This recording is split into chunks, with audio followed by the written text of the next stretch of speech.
స్నేహితులారా, ప్రేమధార కార్యక్రమానికి మిమ్మల్ని సాదరంగా ఆహ్వానిస్తున్నాం.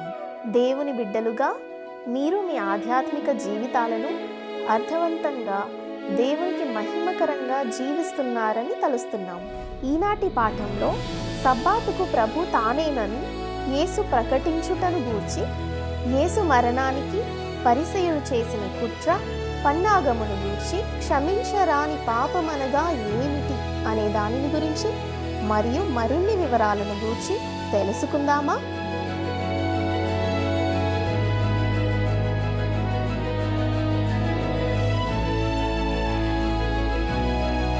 ప్రియులారా, నేటి మన ఈ పాఠంలో మత్తయి సువార్త 12వ అధ్యాయము 1 నుండి 42వ వచనం వరకు ధ్యానించుకోబోతున్నాం.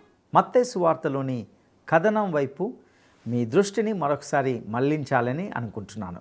మీరు ఆ కథనం గమనాన్ని గమనించకపోతే ఇక్కడ ఉన్న సందేశాన్ని మీరు గ్రహించలేరు. మత్తయి యేసు యొక్క జీవిత చరిత్రను సమగ్రంగా వివరించడానికి ప్రయత్నించడం లేదు. అలాగే ఆయన సంఘటనలను కాలక్రమానుసారంగా కూడా నమోదు చేయడం లేదు. ఆయన క్రీస్తును ఒక రాజుగా మాత్రమే ఆవిష్కరిస్తున్నాడు.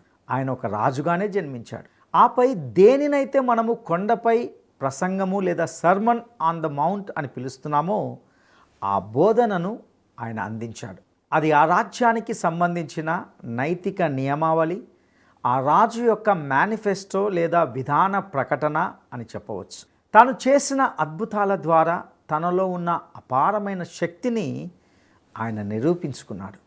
ఆ తర్వాత తన అపోస్తులను సువార్త ప్రకటించడానికి పంపాడు. దానికి చివరికి లభించిన స్పందన ఏమిటంటే తిరస్కారం. అప్పుడు ఆ రాజు ఆయా నగరాలపై తీర్పును ప్రకటించాడు. ఇప్పుడు ప్రభు అయిన యేసుకు ఆనాటి మత నాయకులకు, ముఖ్యంగా పరిసయ్యులకు మధ్య ఉన్న సంఘర్షణ బహిరంగంగా బయటపడింది. పైకి చూస్తే మొదట్లో వారు ఆయన పట్ల స్నేహపూర్వకంగానే ఉన్నట్లు అనిపించింది. కానీ ఇప్పుడు విశ్రాంతి దినము లేదా సబ్బాతు దినం అనే అంశంపై వారు ఆయనతో విభేదించి ఆయన నుండి పూర్తిగా విడిపోయారు. విశ్రాంతి దినానికి సంబంధించిన ఈ వివాదాన్ని మనము 2 సందర్భాల్లో చూడబోతున్నాం. మొదటిదిగా బయట పరిచర్య క్షేత్రములో, రెండవదిగా లోపల సమాజ మందిరంలో చూస్తాం. ఇక విశ్రాంతి దినానికి తానే ప్రభువునని యేసు ప్రకటించడాన్ని మనము గమనిద్దాం. మత్తయి సువార్త 12వ అధ్యాయము 1వ వచనాన్ని గమనిద్దాం. ఆ కాలమందు యేసు విశ్రాంతి దినమున పంట చేలలో పడి వెళ్ళుచుండగా ఆయన శిష్యులు ఆకలిగొని వెన్నులు త్రుంచి తినసాగిరి. ఈ సందర్భంలో విశ్రాంతి దినానికి తానే ప్రభువునని యేసు దృఢంగా ప్రకటించడాన్ని మనం గమనిస్తాం. అయితే విశ్రాంతి దినానికి సంబంధించిన ఆ వాదనలో మనము ప్రవేశించే ముందు శిష్యులు ఆ వెన్నులను త్రుంచుకొని ఎందుకు తింటున్నారో దానికి గల కారణాన్ని ఒకసారి పరిశీలిద్దాం. ఇంతకీ వారు ఎందుకు అలా చేస్తున్నారు? ఎందుకంటే వారికి ఆకలి వేస్తుంది. వారు ఎందుకు ఆకలితో ఉన్నారు? ఎందుకంటే వారు యేసును వెంబడిస్తున్నారు. తనను వెంబడించాలనుకున్న ఒక యువకుడితో మత్తయి సువార్త 8వ అధ్యాయము 20వ వచనంలో ప్రభు అన్న మాటలు మీకు గుర్తుండే ఉంటాయి కదా. నక్కలకు బొరియలును ఆకాశ పక్షులకు నివాసములను కలవు, కానీ మనుష్య కుమారునికి తలవాల్చుకొనుటకైనను స్థలము లేదు. సరిగ్గా ఈ సమయంలోనే వారు ఆకలితో ఉన్నారు. మన ప్రభువు భరించిన పేదరికానికి ఇది మరొక నిదర్శనం. అంతేకాక తన శిష్యులు చేసిన ఆ పనిని ఆయన ఎలా సమర్థించుకుంటాడో కూడా మనము ఈ సందర్భంలో చూడబోతున్నాం. మత నాయకులతో సంబంధాలు తెగిపోయిన సందర్భం ఇదే. ఇక మత్తయి సువార్త 12వ అధ్యాయము 2వ వచనాన్ని గమనిద్దాం. పరిసయ్యులు అది చూచి, ఇదిగో విశ్రాంతి దినమున చేయకూడనిది నీ శిష్యులు చేయుచున్నారని ఆయనతో చెప్పగా. ఇక్కడ పరిసయ్యులు ప్రభు అయిన యేసుతో మీరు దీనిని ఎందుకు అనుమతిస్తున్నారు అని అడిగారు. మత్తయి సువార్త 12వ అధ్యాయము 3వ వచనాన్ని గమనిద్దాం.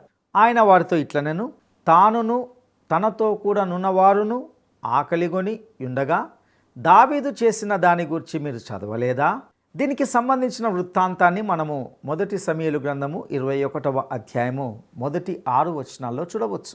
సౌలు పరిపాలిస్తున్న రోజుల్లో దావీదు రాజుగా తిరస్కరించబడిన సమయంలో ఈ సంఘటన జరిగింది. అదేవిధంగా ప్రభువైన యేసు కూడా రాజుగా తిరస్కరించబడుతున్నాడు. ఆయన మెస్సియా అనే వాదనను ఎవరు గుర్తించలేదు. ఇప్పుడు ఆయన విశ్రాంతి దిన ఆచారముతో నిమిత్తం లేకుండానే తన అనుచరుల అవసరాలను తీరుస్తున్నాడు. దావీదు కూడా మోషే ధర్మశాస్త్రాన్ని ఉల్లంఘించాల్సి వచ్చినా సరే తన అనుచరుల బాగోగులను చూసుకున్నాడు. ఇక మత్తయి సువార్త 12వ అధ్యాయము 4-5 వచనాలను మనం గమనిద్దాం.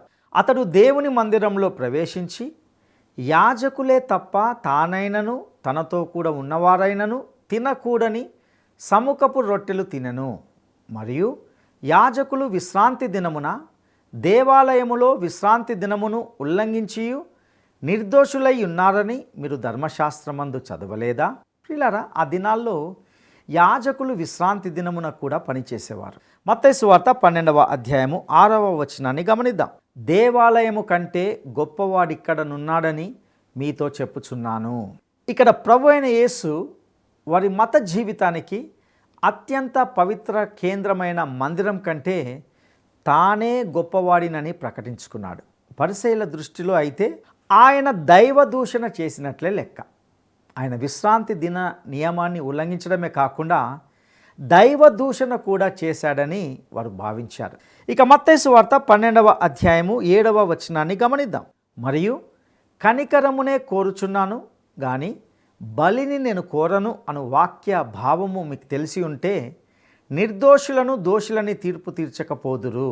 ఇక్కడ నేను బలిని కోరను కానీ కనికరమునే కోరుచున్నాను అనే మాట హోషేయ గ్రంథము 6వ అధ్యాయము 6వ వచనం నుండి ఇక్కడ ప్రస్తావించబడింది. తన అనుచరులు విశ్రాంతి దిన నియమాన్ని ఉల్లంఘించలేదని చెబుతూ మన ప్రభువు తన శిష్యులను సమర్థించుకున్నాడు. ఎందుకు? 8వ వచనాన్ని మనం గమనిద్దాం. కాగా మనుష్య కుమారుడు విశ్రాంతి దినమునకు ప్రభువై ఉన్నాడు అనెను. ప్రియులారా, ఇక్కడ జాగ్రత్తగా గమనించండి. యేసు ప్రభువు తాను విశ్రాంతి దినానికి ప్రభువునని ఆయన చెప్పడం ద్వారా వారికున్న అత్యంత పవిత్రమైన ఆచారముపైనే ఆయన తన హస్తాన్ని ఉంచాడు. పరిసయ్యుల దృష్టిలో అంతకంటే గొప్ప దావాను ఆయన మరేది చేయలేకపోయేవాడు. అది నిస్సందేహంగా వారిలో ఒకలాంటి తీవ్రమైన చేదు భావాన్ని, ద్వేషాన్ని రగిలించిందని చెప్పవచ్చు.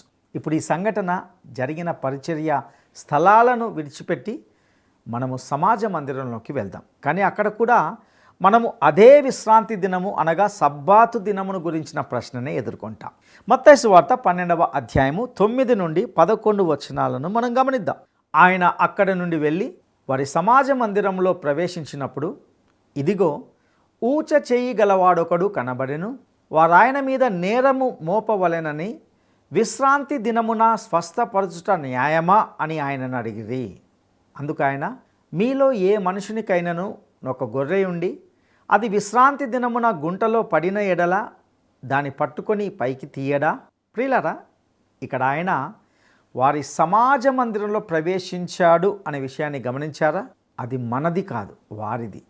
దేవాలయం విషయంలో కూడా ఆయన ఇలాంటి మాటే పలికాడు. మొదట్లో అది దేవుని దేవాలయంగా ఉండేది, కానీ చివరిగా ఆయన మీ ఇల్లు మీకు విడువబడి ఉన్నది అని పలికాడు. యేసు ఊచ చేయగల వ్యక్తిని స్వస్థపరిచేలా చేసి ఉచ్చులో బిగించడానికి పరిసయ్యులు ఉద్దేశపూర్వకంగానే అక్కడ కుట్రతో కూడిన ఏర్పాటు చేశారా? ఒకవేళ అదే గనక నిజమైతే యేసు శత్రువుల వైపు నుండి 2 ముఖ్యమైన అంగీకారాలు వెల్లడవుతున్నాయి. ఒకటి, రోగులను స్వస్థపరిచే శక్తి ఆయనకు ఉందని వారు అంగీకరించారు. మనము గమనించినట్లుగా ప్రియులారా, యేసు శత్రువులు ఆయన అద్భుతాలు చేసే సామర్థ్యాన్ని ఎన్నడూ ప్రశ్నించలేదు. ఆయన చేసిన అద్భుతాలను ప్రశ్నించాలంటే మీరు ఆ సంఘటనలకు 2000 సంవత్సరాల దూరంలో ఉండి ఏదో ఒక పాత గ్రంథాలయంలో కూర్చొని మీ మాస్టర్స్ లేదా డాక్టరేట్ పట్టాల కోసము పరిశోధన చేస్తూ ఉండాలి. రోగులను స్వస్థపరిచే శక్తి ఆయనకు ఉందని పరిసయ్యులు నిస్సంకోచంగా అంగీకరించారు. అందుకే వారు ఆ ఎండిపోయిన చేతిగల వ్యక్తిని అక్కడ ఉంచారు. ఇక రెండవదిగా, ఒక నిస్సహాయుడు ఆయన మార్గంలోకి వచ్చినప్పుడు విశ్రాంతి దినమున కూడా ఆయన కరుణతో కదిలి అతన్ని స్వస్థపరిచాడని వారు అంగీకరించారు. నిజంగా అది ఎంత గొప్ప అంగీకారము. విశ్రాంతి దినమున స్వస్థపరచుట చట్టబద్ధమా కాదా అనే వారి ప్రశ్న ఆయనను ఇబ్బంది పెట్టడానికి, సమస్యల్లో ఇరికించడానికే ఉద్దేశించబడింది. కానీ యేసు వాస్తవానికి తన శత్రువులనే ఇబ్బంది పెట్టాడు. విశ్రాంతి దినమున గొర్రెను రక్షించాలని వారు అంగీకరించారు. నిజానికి మోషే ధర్మశాస్త్రము దానికి అనుమతినిచ్చింది. ఇక 12వ వచనాన్ని గమనిద్దాం. గొర్రె కంటే మనుషుడు ఎంతో శ్రేష్ఠుడు, కాబట్టి విశ్రాంతి దినమున మేలు చేయుట ధర్మమే అని చెప్పి. ప్రియులారా, గమనించారా? ఈ వ్యవహారం అంతటిలో కీలకమైన విషయం ఇదే. ఆయన విశ్రాంతి దినమున మేలు చేయవలెనా? వారి జవాబుతో సంబంధం లేకుండా ఆయన ఇలా అన్నాడు. 13వ వచనాన్ని గమనిద్దాం. ఆ మనుషునితో నీ చెయ్యి చాపుమనెను. వాడు చెయ్యి చాపగా రెండవ దాని వలె అది బాగుపడెను. యేసు విశ్రాంతి దినమున ఆ మనిషిని స్వస్థపరిచాడు. ఆయన ధర్మశాస్త్రంను అతిక్రమించాడా? మీ జవాబు ఏమిటి? నా జవాబు ఏమిటంటే ఆయన ధర్మశాస్త్రమును అతిక్రమించలేదు. ఇక పరిసయ్యులు యేసు మరణానికి కుట్ర పన్నడాన్ని గమనిద్దాం. ఇది మత పెద్దలకు మరియు యేసుకు మధ్య సంబంధము తెగిపోవడానికి నాంది పలికింది. ఇక్కడే వారు ఆయన్ని నాశనం చేయాలని నిర్ణయించుకున్నారు. 14వ వచనాన్ని గమనిద్దాం. అంతటా పరిసయ్యులు వెలుపలికి పోయి ఆయనను ఏలాగు సంహరింతుమా అని ఆయనకు విరోధంగా ఆలోచన చేసిరి. ఈ సమయం వరకు పరిసయ్యులు స్నేహపూర్వకంగా ఉన్నారు. వారు తమ మత రాజకీయాల్లో రాణించడానికి యేసు కీర్తిని ఆసరగా చేసుకుంటూ అతని వెనుకనే నిలబడుతూ వచ్చారు. కానీ ప్రభువు వారితో పాటు వెళ్ళడానికి నిరాకరించాడు. దాంతో వారు ఆయనకు శత్రువులయ్యారు. విశ్రాంతి దినము గురించిన ప్రశ్నపై వారి మధ్య విభేదం ఏర్పడింది మరియు ఆ సంఘర్షణ బహిరంగంగా బయటపడింది. అప్పటి నుండి ద్వేషముతో రగిలిపోతున్న ఈ రక్త పిశాచులు ఆయనను వెంబడించడం మొదలుపెట్టి ఆయనను సిలువకు అప్పగించే వరకు వదలలేదు. ఇప్పుడు వారు ఆయన మరణానికి కుట్ర పన్నడం ప్రారంభించారు మరియు నిస్సందేహంగా ఆ సమయంలో ఆయనను అరెస్టు చేయాలని కోరుకున్నారు. కానీ జన సమూహాలకు భయపడ్డారు. ఇక 15వ వచనాన్ని మనం గమనిద్దాం. యేసు ఆ సంగతి తెలుసుకొని అచ్చట నుండి వెళ్ళిపోయాను.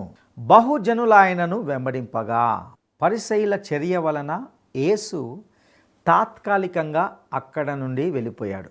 ఎందుకంటే ఆయన గడియ ఇంకా రాలేదు. నియమిత సమయం వచ్చే వరకు వారు ఆయనను ముట్టరు. ఈ వచనంలో గమనించదగ్గ ఆసక్తికరమైన విషయం ఏమిటంటే యేసు ఆ జన సమూహంలో కేవలము కొందరిని మాత్రమే స్వస్థపరచలేదు. ఆయన అక్కడున్న వారిని అందరినీ స్వస్థపరిచాడు. ఆ రోజుల్లో ఈ సంఘటన కలిగించిన ప్రభావాన్ని మనము కనీసం ఊహించలేం కూడా. అది నిజంగా అత్యంత అద్భుతమైన విషయం. వారు ఆయనను అంగీకరించడమో లేదా తిరస్కరించడమో చేయాల్సి వచ్చింది. తటస్థంగా ఉండడం అసాధ్యం. ఆయన ఈనాటికి వివాదాస్పదమైన వ్యక్తిగానే ఉంటున్నాడు. శత్రువు ఇప్పటికీ ఆయనను తరుముతూనే ఉన్నాడు. క్రొత్త నీచమైన నాటకాలు, నీచమైన పుస్తకాలు ఆయనను దూషిస్తున్నాయి. మీరు ఆయనకు స్నేహితులుగానో లేదా శత్రువులుగానో ఉంటారు. ఆయన మీకు రక్షకుడుగానో లేదా న్యాయాధిపతిగానో ఉంటాడు. మీరు యేసుక్రీస్తును వదిలించుకోలేరు. ఆయన జన సమూహాలను స్వస్థపరిచాడు. ఇక 16వ వచనాన్ని మనం గమనిద్దాం. ఆయన వారినందరినీ స్వస్థపరిచి తన్ను ప్రసిద్ధి చేయవద్దని వారికి ఆజ్ఞాపించెను. ప్రభువు ఈ భూమికి ఒక అద్భుతాలు చేసేవాడిగా రాలేదు. ఆయన మెస్సియాగా తన హక్కులను ప్రకటించడానికి వచ్చాడు. ఆయన తిరస్కరించబడినప్పుడు ప్రపంచ రక్షకుడిగా మారడానికి సిలువ వైపు తన ప్రయాణాన్ని కొనసాగించాడు. ఆయన చేసిన అద్భుతాల వలన జనము గుంపులు గుంపులుగా ఆయనను చుట్టుముట్టారు. దానివల్ల ఆయన కోరుకున్నట్లుగా తన పరిచర్యను కొనసాగించలేకపోయాడు. ప్రియులరా, మత్తయి సువార్త 12వ అధ్యాయము 17 నుండి 20 వచనాల వరకు గమనిద్దాం. ప్రవక్త అయిన యెషయా ద్వారా చెప్పినది నెరవేరునట్లు అలాగు జరిగెను. అదేమనగా, ఇదిగో ఈయన నా సేవకుడు, ఈయనను నేను ఏర్పరచుకొంటిని, ఈయన నా ప్రాణము నాకిష్టుడైన నా ప్రియుడు, ఈయన మీద నా ఆత్మ నుంచెదను, ఈయన అన్యజనులకు న్యాయవిధిని ప్రచురము చేయును, ఈయన జగడమాడడు, కేకలు వేయుడు, వీధులలో ఈయన శబ్దమెవనికిని వినబడదు. విజయమొందుటకు న్యాయ విధిని ప్రబలము చేయి వరకు ఈయన నలిగిన రెల్లును విరువడు, మకమకలాడుచున్న అవిసెనారను ఆర్పడు. ప్రియులారా, నలిగిన రెల్లును ఈయన విరువడు, బదులుగా తనను అలా చేయనిచ్చే ఆ రెల్లును ఆయన కట్టుతాడు. మసకగా వెలుగుచున్న అవిసెనార లేదా జనపనారను ఆయన ఆర్పడు.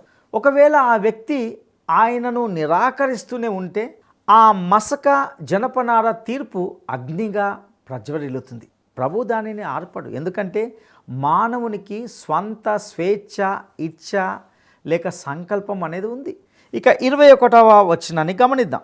ఈయన నామమందు అన్యజనులు నిరీక్షించెదరు అనునదే.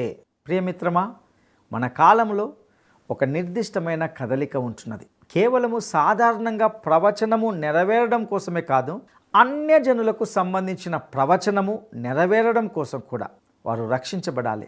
క్రీస్తు తన స్వంత ప్రజలచే తిరస్కరించబడడం అన్యజనులకు ఆయన కృపతో కూడిన ఆహ్వానానికి దారితీసింది. అపోస్తల కార్య గ్రంథములు 26వ అధ్యాయము 18వ వచనంలో అన్యజనులకు మిషనరీగా ఉండడానికి ఆయన పౌలును నియమించినట్లు మనం చదువుతాం. వారు చీకటిలో నుండి వెలుగులోనికిని, సాతాను అధికారము నుండి దేవుని వైపునకు తిరిగి నా యందలి విశ్వాసము చేత పాప క్షమాపణను పరిశుద్ధపరచబడిన వారిలో స్వాస్థ్యమును పొందునట్లు వారి కన్నులు తెరుచుటకై నేను నిన్ను వారి యొద్దకు పంపెదనని చెప్పెను. ప్రియులారా, ఇక మనము క్షమించరాని పాపాన్ని గురించి తెలుసుకుందాం. మత్తయి సువార్త 12వ అధ్యాయము 22, 23 వచనాలను గమనిద్దాం. అప్పుడు దయ్యం పట్టిన గ్రుడివాడును మూగవాడునైన ఒకడు ఆయన యొద్దకు తేబడెను. ఆయన వానిని స్వస్థపరిచినందున ఆ మూగవాడు మాట్లాడు శక్తియు చూపును కలవాడాయెను. అందుకు ప్రజలందరూ విస్మయముంది, ఈయన దావీదు కుమారుడు కాడా అని చెప్పుకొనుచుండిరి. మరొక మాటలో చెప్పాలంటే ప్రజలు ఈయనే మన మెస్సియా, ఈయనకు తగిన అర్హతలు ఉన్నాయి అని చెప్పుకున్నారు. ఆయన చేసిన ఈ అద్భుతము మృతులను బ్రతికించడంతో సమానమైనది, బహుశా అంతకంటే గొప్పది కూడా. స్వస్థపరచడంలోనూ దయ్యాలను వెళ్ళగొట్టడంలోనూ యేసు చేసిన నిరంతర అద్భుతాలు ఆయన దావీదు కుమారుడని, మెస్సియా అని ప్రజలను నమ్మించాయి. అయితే పరిసయ్యులు ఏమన్నారు? ఇక మనము 24వ వచనాన్ని గమనిద్దాం. పరిసయ్యులు ఆ మాట విని, వీడు దయ్యములకు అధిపతి అయిన బయల్జెబూలు వలననే దయ్యములను వెళ్ళగొట్టుచున్నాడు గాని మరి ఒకని వలన కాదనిరి. ప్రియులారా, ఇది క్షమించరాని పాపానికి సంబంధించిన ప్రశ్న. దీనిని చాలా జాగ్రత్తగా గమనించాలని కోరుతున్నాను. మత్తయి సువార్త 12వ అధ్యాయము 25 నుండి 27 వచనాలను గమనిద్దాం. ఆయన వారి తలంపులను ఎరిగి వారితో ఇట్లనెను, తనకు తానే విరోధముగా వేరుపడిన ప్రతి రాజ్యము పాడైపోవును, తనకు తానే విరోధముగా వేరుపడిన ఏ పట్టణమైనను ఏ ఇల్లైనను నిలువదు. సాతానును వెళ్ళగొట్టిన ఎడల తనకు తానే విరోధముగా వేరుపడును, అట్లయితే వాని రాజ్యం ఎలాగు నిలుచును? నేను బయల్జెబూలు వలన దయ్యములను వెళ్ళగొట్టుచున్న ఎడల మీ కుమారులు ఎవరి వలన వాటిని వెళ్ళగొట్టుచున్నారు? కాబట్టి వారే మీకు తీర్పరులై యుందురు. తమ సొంత వారే దయ్యాలను వెళ్ళగొట్టేది బయల్జెబూలు సహాయముతోనే అని వారు ఎప్పటికీ ఒప్పుకోరు. ఇక 28వ వచనాన్ని మనం గమనిద్దాం. దేవుని ఆత్మ వలన నేను దయ్యములను వెళ్ళగొట్టుచున్న ఎడల నిశ్చయముగా దేవుని రాజ్యము మీ యొద్దకు వచ్చి ఉన్నది. మెస్సియా సన్నిధిలో దేవుని రాజ్యము మీ వద్దకు వచ్చి ఉన్నది. క్రీస్తు ఇలా అంటున్నాడు, నేను ఇక్కడే ఉన్నాను, దయ్యాలను వెళ్ళగొట్టే నా శక్తియే నా అధికారానికి నిదర్శనం. ఇక మత్తయి సువార్త 12వ అధ్యాయము 29 నుండి 32 వచనాలను మనం గమనిద్దాం. ఒకడు మొదట బలవంతుని బంధింపని ఎడల ఎలాగూ ఆ బలవంతుని ఇంటిలో చొచ్చి అతని సామాగ్రి దోచుకొనగలడు? అట్లు బంధించిన ఎడల వాని ఇల్లు దోచుకొనును. నా పక్షమున నుండని వాడు నాకు విరోధి, నాతో కలిసి సమకూర్చని వాడు చెదరగొట్టువాడు. కాబట్టి నేను మీతో చెప్పున్నదేమనగా, మనుషులు చేయు ప్రతి పాపమును దూషణయు వారికి క్షమింపబడును, కానీ ఆత్మ విషయమైన దూషణకు పాప క్షమాపణ లేదు. మనుష్య కుమారునికి విరోధముగా మాట్లాడువానికి పాప క్షమాపణ కలదు, కానీ పరిశుద్ధాత్మకు విరోధముగా మాట్లాడువానికి ఈ యుగమందైనను రాబోవు యుగమందైనను పాప క్షమాపణ లేదు. ప్రియులారా, నిన్న చేసిన ఏ పాపాన్నైనా ప్రభువు ఈనాడు క్షమించకుండా ఉండడు. ఎందుకంటే సమస్త పాపాల నిమిత్తము ఆయనే మరణించాడు. క్రీస్తు ద్వారా లభించే రక్షణను మానవుల హృదయాలకు వాస్తవంగా అనుభవైక్యము చేయడానికి పరిశుద్ధాత్మ ఈ లోకంలోకి వచ్చాడు. ప్రియమిత్రమా, దేవుని ఆత్మ నీతో మాట్లాడినప్పుడు ఆయన కార్యానికి నీవు అడ్డుపడితే నిస్సందేహంగా అక్కడ క్షమాపణ అంటూ ఉండదు. క్షమాపణ లభించకపోవడానికి కారణం ఏమిటంటే పరిశుద్ధాత్మ ద్వారా నీకు వాస్తవంగా చూపబడిన ఈ రక్షణను నీవే తిరస్కరించావు. నిన్ను నూతన సృష్టిగా మార్చడమే దేవుని ఆత్మ యొక్క కార్యం. మార్కు సువార్త 3వ అధ్యాయంలో క్షమించరాని పాపానికి సంబంధించిన విషయాన్ని ప్రభువు మరింత స్పష్టంగా వివరిస్తూ, దేవుని ఆత్మశక్తితో క్రీస్తు అద్భుతాలు చేసినప్పటికీ ఆ ఆత్మ కార్యాలను సాతానుకు ఆపాదించడం ద్వారా క్రీస్తు ఆ అద్భుతాలను బయల్జేబూలు సహాయంతో చేశారని వారు ఆరోపించారని పేర్కొన్నారు. గమనించండి, వారు స్వయంగా క్రీస్తు ఇచ్చిన సాక్ష్యాన్ని మరియు పరిశుద్ధాత్మ సాక్ష్యాన్ని తిరస్కరిస్తున్నారు. ప్రియులారా, మన కాలంలో ఆ ప్రత్యేకమైన పాపాన్ని చేయడం సాధ్యం కాదు. ఎందుకంటే యేసు ఈ భూమి మీద ఉన్నప్పుడు మాత్రమే దానిని చేయడం సాధ్యమయ్యేది. మీరు చేసే ఏ పాపానికైనా క్షమాపణ లేకుండా అంటూ ఉండదు. అయితే మీరు పరిశుద్ధాత్మను ఎదిరిస్తే క్షమాపణ ఉండదు. ఎందుకంటే ఆయనే క్షమాపణను తీసుకుని వస్తున్నాడు. ఇది ఎలా ఉంటుందంటే, ఒక వ్యాధితో మరణిస్తున్న వ్యక్తితో వైద్యుడు ఆ వ్యాధికి ఒక నివారణ ఉందని చెప్తాడు. అయితే ఆ వ్యక్తి ఆ నివారణను తీసుకోవడానికి నిరాకరించి, వ్యాధి వల్ల కాకుండా నివారణను తీసుకోవడానికి నిరాకరించినందువల్లనే అతడు చనిపోతాడు. పాపం అనే వ్యాధికి ఒక నివారణ ఉంది మరియు పరిశుద్ధాత్మ దానిని వర్తింపచేస్తాడు. కానీ మీరు దానిని ఎదిరిస్తే నివారణ అంటూ ఏది ఉండదు. ఈరోజు పాపము క్షమించరానిదిగా ఉండడానికి ఇదే ఏకైక మార్గం. ఇంకా ప్రభువు ఇలా అంటున్నాడు, మత్తయి సువార్త 12వ అధ్యాయము 34వ వచనం. సర్ప సంతానమా, మీరు చెడ్డవారై ఉండి ఎలాగూ మంచి మాటలు పలకగలరు? హృదయమందు నిండియుండు దానిని బట్టి నోరు మాటలాడును గదా. సర్ప సంతానమా, బాప్టిస్మమిచ్చి యోహాను కూడా వారిని ఇదే విధంగా పిలిచాడనే విషయము మీకు గుర్తుంది అని అనుకుంటున్నాను. ఇక 35వ వచనాన్ని మనం గమనిద్దాం. సజ్జనుడు తన మంచి ధననిధిలో నుండి సద్విషయములను తెచ్చును, దుర్జనుడు తన చెడ్డ ధననిధిలో నుండి దుర్విషయములను తెచ్చును. ఎవరో ఇలా అన్నారు, హృదయం అనే బావిలో ఏముంటుందో నోరు అనే బొక్కెన ద్వారా అదే బయటకు వస్తుంది. మత నాయకులపై యేసు చేసిన ఈ తీవ్రమైన నిందారోపణ ఆయన వారిని తిరస్కరించాడని వెల్లడిస్తుంది. వారు క్షమించరాని పాపాన్ని చేశారా? ఏది ఏమైనప్పటికీ ఈ శత్రువులతో ఏర్పడిన ఈ ఎడబాటు మాత్రము శాశ్వతమైనది. ఈ గాయము ఇక ఎప్పటికీ మానదు. ఇక 36వ వచనాన్ని మనం గమనిద్దాం. నేను మీతో చెప్పున్నదేమనగా, మనుషులు పలుకు వ్యర్థమైన ప్రతి మాటను గూర్చి విమర్శ దినమున లెక్క చెప్పవలసి ఉండును. ఇక్కడ వ్యర్థమైన మాట అంటే దైవ దూషణలు అని అర్థం. ఇక 37వ వచనాన్ని మనం గమనిద్దాం.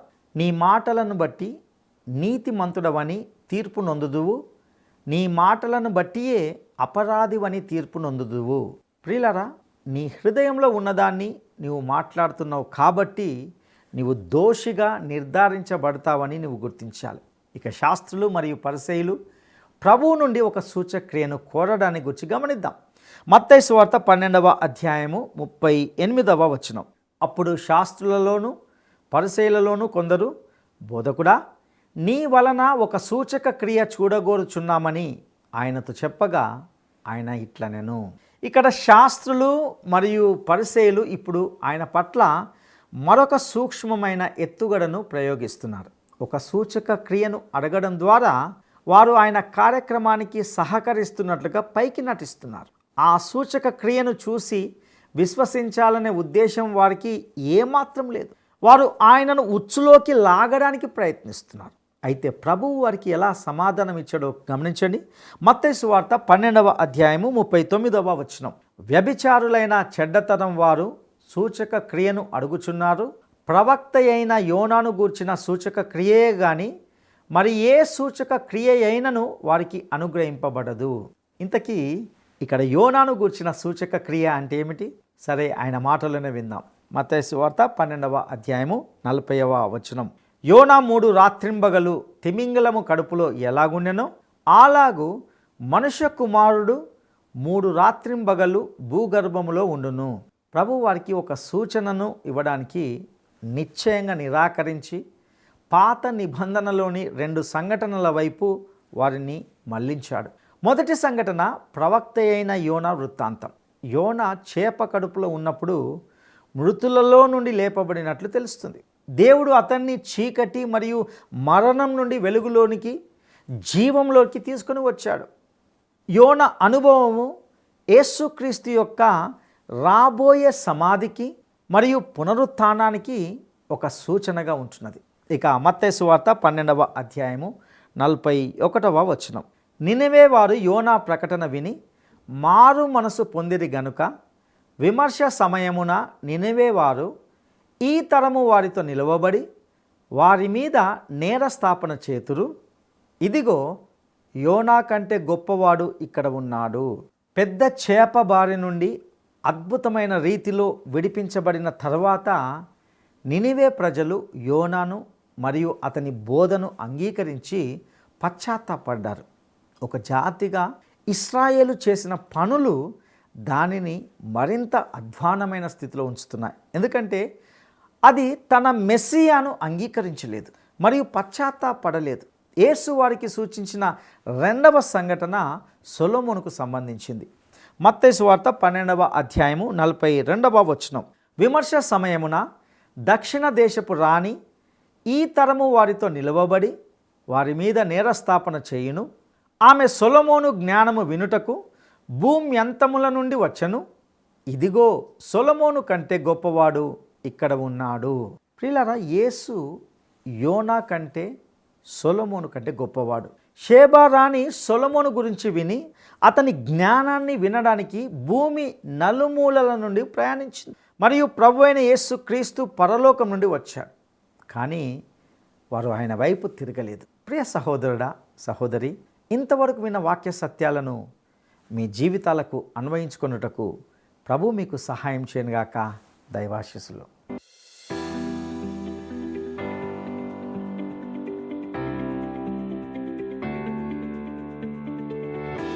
పరిశుద్ధాత్మకు విరోధమైన దూషణ లేదా క్షమించరాని పాపం అంటే ఏమిటి? 1. పరిశుద్ధాత్మ కార్యాన్ని ఉద్దేశపూర్వకంగా తిరస్కరించడం. 2. తెలియక పొరపాటున అబద్ధం చెప్పడం. 3. విశ్రాంతి దినమున స్వస్థత పొందుటకు ప్రయత్నించడం. ఈ క్రమబద్ధమైన అధ్యయనాలు మనలో ప్రతి ఒక్కరిని పురికొల్పుతూ ఎంతగానో ప్రోత్సహిస్తున్నాయని నమ్ముచున్నాం. ఆధ్యాత్మిక జీవితానికి సంబంధించి అనేక లోతైన సత్యాలను ఈ సందేశం ద్వారా మనము తెలుసుకున్నాం. ఇందులోని వాక్య సత్యాలను మన జీవితాలకు అన్వయించుకుందాం. మరిన్ని లోతైన సత్యాలను తెలుసుకోవడానికి లేక ప్రార్థన మనవులను తెలియజేయడానికి స్క్రీన్ పై ఉన్న నంబర్తో మీరు మమ్మల్ని సంప్రదించవచ్చు. మీ ప్రతి ఫోన్ కాల్ మాకు చాలా విలువైనదని మీ కాల్ కోసం వేచి ఉంటాము. దేవుడు